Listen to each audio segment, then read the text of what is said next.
नमस्कार, आपण पाहताय एमबी न्यूज।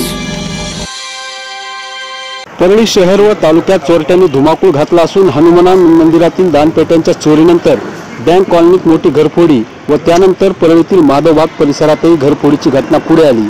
या घरफोडीत सोन्याचे दागिने चोरट्याने पळवले आहेत। या चोरीचे सीसीटीव्ही फुटेज उपलब्ध झाले असून या चोरीमध्ये चोर कशा पद्धतीने चोरी करतो हे स्पष्ट दिसून येत आहे।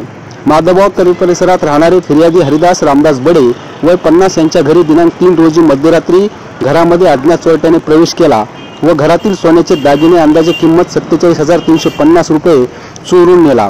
या प्रकरणी संभाजीनगर पोलीस ठाण्यात अज्ञात आरोपीविरुद्ध गुन्हा नोंद करण्यात आला आहे। घटनेचा अधिक तपास पोलीस हवालदार होळंबे करत आहेत। दरम्यान या घटनेच्या तपासामध्ये चोरट्याने दबा धरत घरात कसा प्रवेश केला आणि चोरी कशी केली याचे सीसीटीव्ही फुटेज उपलब्ध झाले आहे। तर बघा हा चोर कसा चोरी करतो ते।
चॅनलला लाईक, शेअर, सबस्क्राईब आणि कमेंट करा।